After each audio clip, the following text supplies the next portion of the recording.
ये मजलिस इत्तेहादुल मुस्लिमीन किसी न धर्म के खिलाफ है, न मजहब के खिलाफ है।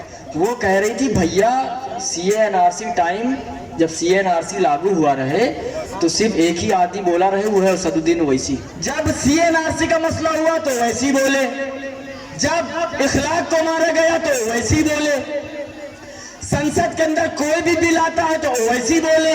लेकिन जब वही शख्स आपके बीच में इलेक्शन लड़ने के लिए आता है तो आप कहते हैं बीजेपी का एजेंट है। वो उस रात को उसी एजेंट की वीडियो ऐसे बैठ के देख रहे थे। आहा क्या बोला। सरकारी आंकड़ा उठाकर देखिए, उसमें पता चलेगा कि मुसलमान के बच्चे सबसे ज्यादा पढ़ाई में पीछे हैं। आपने कांग्रेस पार्टी को वोट दिया तो बताइए आपको मिला क्या? आपने समाजवादी की सरकार बनाई, आपको मिला क्या? आपने बहुजन समाज पार्टी की सरकार बनाई, आपको मिला क्या?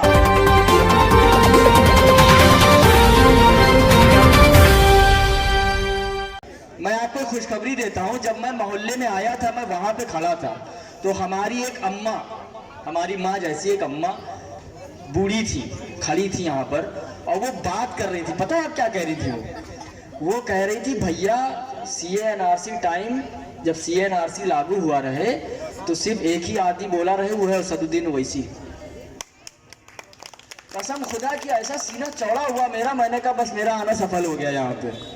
उन्होंने कहा भैया सिर्फ दो भाई बोल रहे, एक अकबर वो जो है छोटा वाला और एक बड़ा वाला वो असद, वो यही दो बोल रहे और कोई ना बोल रहा रहे, सब चुप्पे बैठे रहे।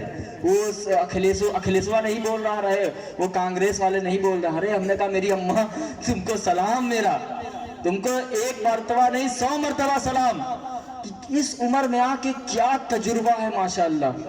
हर चीज को बारीकी से देखा उन्होंने, हर चीज को देखा उन्होंने कि यार मेरे लिए कौन बोल रहा है इस वक्त। और आज हमारे नौजवान क्या कर रहे हैं कि चाय की दुकान पे, सिगरेट की दुकान पे खड़े जरूर है लेकिन अंदर आके बैठने के लिए तैयार नहीं है। और मीटिंग करके चला जाऊंगा, बड़बड़ा के चला जाऊंगा, बोल के चला जाऊंगा तो 4 गाली हमको देंगे, हमको मालूम है, कसम से बता रहा हूँ 4 गाली देंगे हमको, कहेंगे अरे सब बकलोल हैं सब, कसम से बता रहा हूँ आपको।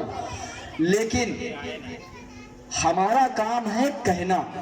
अल्लाह कहता है कि तुम तबलीग करो, तुम अपनी बात कहो, हिदायत देना हमारे जिम्मे है।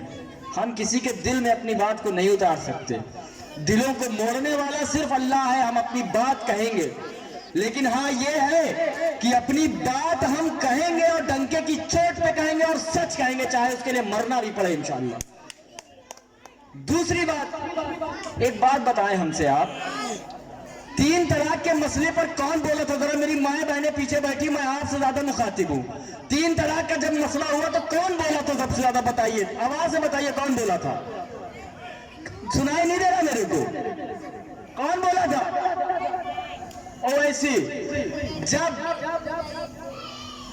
जब CA/NRC का मसला हुआ तो वैसी बोले, जब इखलाक को मारा गया तो वैसी बोले, संसद के अंदर कोई भी बिल आता है तो वैसी बोले। और आप भी जब वीडियो देखते हैं उनकी, आपको बताऊं एक मसला हो गया था, मैं उस मसले का जिक्र नहीं करना चाहता, सिर्फ इशारा समझिएगा मेरा, मैं क्योंकि वो मसला कोर्ट से सॉल्व हो गया, मैं उसका जिक्र नहीं करना चाहता। जब वो मसला हो गया तो बहुत सी खामोशियां छा गई, बहुत से लोग मायूस बैठे हुए थे, यार ये क्या हो गया। तो मैंने अपनी इन गुनहगार आंखों से देखा कि हमारे मोहल्ले में जो चचा लोग हमसे कहते थे कि बेटा ये बीजेपी का एजेंट है, वो उस रात को उसी एजेंट की वीडियो ऐसे बैठ के देख रहे थे। आहा क्या बोला, दिल मेरा जीत लिया इसने, क्या बोल रहा बंदा। जब वो बोलते हैं तो आप कहते हैं क्या बोल रहा है, जब वो बात करते हैं आपके लिए लड़ते हैं तो आप कहते हैं वाह क्या मर्द मुजाहिद है। लेकिन जब वही शख्स आपके बीच में इलेक्शन लड़ने के लिए आता है तो आप कहते हैं बीजेपी का एजेंट है। बोले तो बहुत अच्छे हैं, इलेक्शन लड़े तो एजेंट है। ये क्या बात हुई, मुझको एक बार समझा दीजिए आप। और अगर हम लोग बुरे हैं, हम लोग एजेंट हैं, तो बताइए आपका सगा कौन है, हमको ये बता दीजिए। मैं बहुत ज्यादा बात नहीं करता हूँ, मैं बहुत सीरियस आपसे बात कर रहा हूँ। आप मुझको बता दीजिए कि 70 सालों के अंदर आपने जिन जिन को वोट दिया, बता दीजिए आपका सगा कौन है।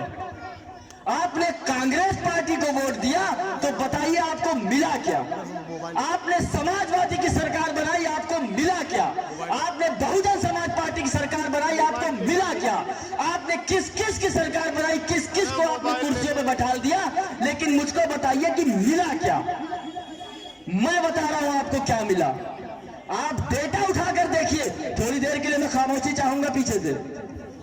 आप डेटा उठाकर देखिए, डेटा उठाकर। डेटा क्या होता है? सरकारी आंकड़ा उठाकर देखिए, उसमें पता चलेगा कि मुसलमान के बच्चे सबसे ज्यादा पढ़ाई में पीछे हैं। सबसे ज्यादा पढ़ाई में पीछे है। क्यों पीछे है? क्योंकि गरीबी है। गरीबी की वजह से बच्चे पढ़ नहीं सकते। इस वार्ड के अंदर अगर 1000 आदमी है तो उसके अंदर 800 मुसलमान के पास इतना पैसा नहीं है कि वो अच्छे स्कूल में अपने बच्चों को पढ़ा सके। ये हकीकत है।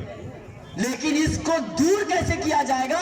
इसको दूर ऐसे किया जाएगा कि अगर इसी मोहल्ले के अंदर एक स्कूल खुल जाए जिसमें बच्चों को बढ़िया तालीम, इंग्लिश वाली, कंप्यूटर वाली तालीम दी जाए और फ्री में दी जाए, तो वो बच्चा जब पढ़ के वहां से निकलेगा तो हो सकता है कि वो इंजीनियर बन जाए, डॉक्टर बन जाए, पुलिस बन जाए, आर्मी बन जाए।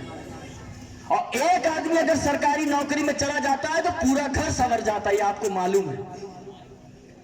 ये समझाने के लिए हम लोग यहां पर इतनी देर से जद्दोजहद कर रहे हैं। और ये होगा कैसे? ये स्कूल आपको बीजेपी खोल के नहीं देगी, ये स्कूल आपको समाजवादी खोल के नहीं देगी। क्यों नहीं देगी? क्योंकि आप वोट जो डालते हैं समाजवादी को, वो इसलिए डालते हैं कि बीजेपी को रोक लो बस। आपने कभी इसके लिए वोट डाला ही नहीं कि भैया हमको एक स्कूल खोल दो, हमको अस्पताल खोल दो, या हमारी नाली अच्छी कर दो, या हमारी गरीबी दूर कर दो। इसलिए तो वोट आपने डाला ही नहीं। अरमान खान को आपने वोट डाला था तो क्या आपने उनसे कहा था कि अरमान भैया जब जीत जाना तो स्कूल खुलवा देना? किसने कहा था? हाथ उठा के बताओ मुझे, किसने कहा था?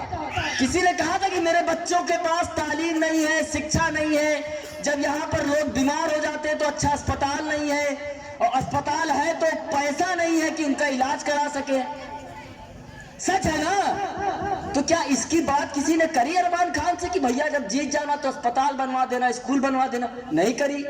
वो तो शायद आए भी एक ही मर्तबा होंगे आपके बीच में, और उन्होंने कहा होगा समझ रहे हो बीजेपी को रोकना है, वोट डाल देना समाजवादी को, वोट ना बटने पाए। आपने कहा ठीक है, लो समाजवादी, लो समाजवादी, लो समाजवादी। क्या हुआ? 100 सीटों पर सिमट कर चली गई। अब बोलते नहीं है अखिलेश, अब टाटा बाय बाय भी नहीं करते, बस के ऊपर से खड़े होकर ही कभी यहाँ पर चले हमें बस लेकर आओ, ऐसे ऐसे कर दे पब्लिक को, आपने वोट दिया था, हम आपके शुक्रगुजार हैं। गए 4 साल बाद फिर बस लेकर आएंगे यही कैंपर रोड पर, यूं करेंगे आपसे, यूं वहां वोट दे देना साइकिल को। और जब आपको इसी पर वोट करना है तो करते रहिए। आपके बच्चे अभी इतने बड़े हैं, आपके बच्चे कुछ सालों बाद, 10 साल बाद जवान हो जाएंगे, फिर वो नौकरी ढूंढेंगे तो वो सऊदी जाएंगे, दुबई जाएंगे, आपकी आंखों से 2-2 साल के लिए दूर। किसका दिल करता है कि मेरा बच्चा दुबई जाकर कमाए 2-2 साल? कौन माँ चाहती कि मेरा बच्चा 2 साल दूर रहे मुझसे? कौन माँ चाहती? बताओ, हाथ उठा दो। कौन चाहती है? नहीं चाहती ना, नहीं चाहती। क्या चाहती है? मेरा बच्चा सरकारी नौकर हो, मेरी आंखों के सामने रहे, बढ़िया कमाए, शादी करे और खुश रहे। यही चाहते हैं ना सब। तो ये कैसे होगा? ये क्या बिना तालीम के हो पाएगा? आप उधर ना देखो, देखिए हीरो इधर खड़ा है, आपका भाई। इधर देखो, पीछे देखने की जरूरत नहीं है। देखो मेरी माँ भाई ने कितना खुश है, मेरा बच्चा खड़ा है सामने। अपने बच्चे को देखिए आप, पीछे देखने की जरूरत नहीं है, क्योंकि पीछे हम हमेशा देखते चले आ रहे हैं। अब हमें आगे देखना है। अब हमको जो वोट करना है, हमको जो वोट करना है, वो किसी धर्म के नाम पर वोट नहीं करना। सुनिए मेरी बात, सुनिए। हमको जो वोट करना है मेरी माँ बहनों, हमें किसी के धर्म के नाम पे वोट नहीं करना है। हिंदू हमारे कल भी भाई थे, हिंदू हमारे आज भी भाई हैं। दलित हमारे कल भी भाई थे, दलित हमारे आज भी भाई हैं। और जब तक ये दुनिया रहेगी, हिंदू हमारे भाई थे, हैं और रहेंगे इंशाअल्लाह ताला। ये मजलिस इत्तेहादुल मुस्लिमीन किसी न धर्म के खिलाफ है, न मजहब के खिलाफ है। हम खिलाफ है भूख के, हम खिलाफ है अशिक्षा के, हम खिलाफ है जुल्म के। हम इस चीज के खिलाफ हैं। और अगर आपको ये चीजों को दूर करना है तो आपको यहाँ पर एक स्कूल की जरूरत है। और वो स्कूल कैसे खुलेगा? वो स्कूल आपका वोट खोलेगा। वोट, जब आप अपने वोट का सही इस्तेमाल करोगे और ऐसा आदमी भेजोगे जो आपके स्कूल, कॉलेज, अस्पताल, बीमारी और ये गरीबी की बात जब करेगा, जब ऐसा आदमी आप भेजोगे तब आपके लिए स्कूल यहां खुलेगा। वरना आपको बता दूं मेरी माँ बहनों, सुनना, अगर बच्चा रोता रहे ना, अगर बच्चा रोए ना तो क्या माँ उसको दूध पिलाती है? बताओ। अगर छोटा बच्चा रोए ना तो क्या माँ दूध पिलाती है? उसको क्या मालूम उसको भूख लगी है? जब वो रोता है तो समझ जाती है हाँ इसको भूख लगा है।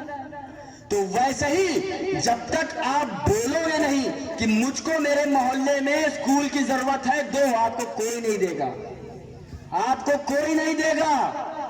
यहां आपके जो करीबी होते हैं ना, आपसे बेईमानी कर जाते हैं, ये तो आपको कुछ लगते ही नहीं है। काहे देंगे आपको? आप समझो मेरे भाई, ये सब छोड़ दो। इस बार सिर्फ अपने लिए वोट डाल दो, एक बार अपने बच्चों के लिए वोट डाल दो। इंशाअल्लाह जैसा हैदराबाद को बनाया है ना, इंशाअल्लाह ऐसे ही लखनऊ को इंशाअल्लाह बना के दिखाएंगे आपको, दिखाएंगे आपको। देखेगी उत्तर प्रदेश के लोग और दूसरे राज्यों की जनता देखेगी कि लखनऊ में ये हुआ क्या, ये यहाँ की काया कैसे पलट गई, यहाँ पे ये स्कूल कॉलेज कैसे खुल गए। वो तब पता चलेगा कि आपके यहाँ के लखनऊ के लोगों ने एक बढ़िया फैसला किया और ओवैसी साहब के नुमाइंदों को जिताकर भिजाया। ओवैसी साहब के नुमाइंदे जाकर इतना बोलते हैं, इतना बोलते हैं, इतना बोलते हैं कि सरकार को देना पड़ता है। तो ये काम करना है, करेंगे इंशाअल्लाह। किसी से डरने की जरूरत नहीं है, किसी के बहकावे में आने की जरूरत नहीं है। कोई ना देखिए बीजेपी कौन रोक रहा है, हरा रहा है। अरे बीजेपी को आप हराते ही तो चले आ रहे हैं, क्या हुआ? बीजेपी को जब से आप हरा रहे हैं, बीजेपी पहली मर्तबा 2 सीटें जीती, आज 300 से ज्यादा सीटें जीत गई। आप हरा ही तो रहे ना। हम बीजेपी के खिलाफ डालेंगे, बीजेपी जीतती जा रही। तो इसलिए कह रहे हैं ये सब खौफ निकालिए, जिताने हराने वाला सिर्फ मेरा अल्लाह है। आप अपनी नियत को ठीक करिए, अपने बच्चों के लिए वोट डालिए।